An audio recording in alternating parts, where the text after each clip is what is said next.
دڵم نوعێکی لێهاتووە هیچ تێناگەم لە حسابەکان. چیرۆکی ئەم پیاوە لە ساتی کیمیایی بارانەکە جیاوازە.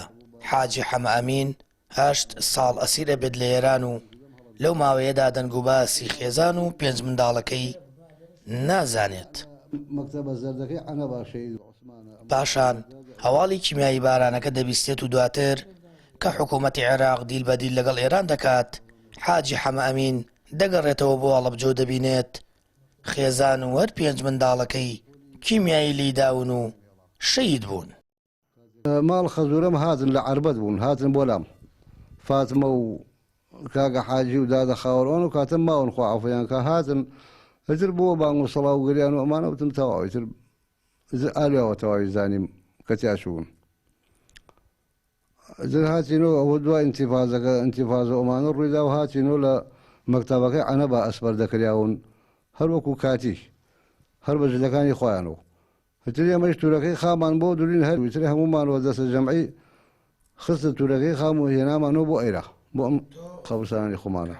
دایکیان ناوی مەرێم بوو، کچە گەورەکەمان ناوی بەهێ بوو، کوڕی گەورەمان ناوی عوسمان بوو، کچێترمان بوو ناوی نەهێ بوو، کوڕێکمان ناوی مەقداد بوو، کچێکیش دوای خۆم لە دایک بوو. من خۆم نەیشم بینی لە ڕەسمان بینیم، ڕەسمیان بۆ ناردم بۆ ئەوێ، ئەوەشە ناو ئەڵۆن دوای خۆم.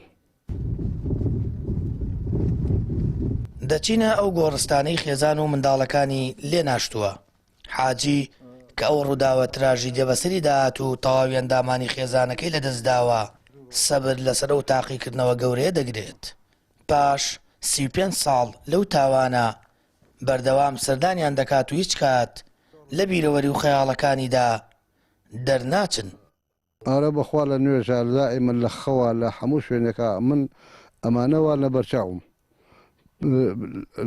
وەکو کابراوتی لەسەر ئەوەیشەکە من 8 ساڵ و نیو ئەمانەم نەبینی و دوای 8 ساڵ و نیویش کە هاتنمە تۆ هەر نەمبینین هەر ڕسمەکانیان لە بەرچاومە، هەر دایم لە خەیاڵ من دایم لە فکرم دایمە لە داڵغای ئەمانام دێتە من بەخوا هەرچی ئێمە ئێراڵێم خوایە لەبەر خاتری ئەمانە منیش عەفوکەی لە گوناهم خۆش بێتەک ئەمانە ڕۆژی قیامەت حەشرم کێتەک ئەمانە.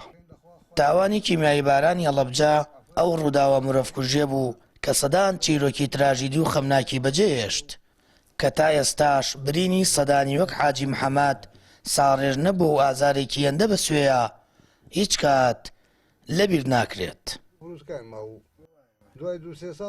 سامان فەتاح، کەناڵی ئاسمانی پەیام، گوندی گۆمەلار، هەڵەبجە.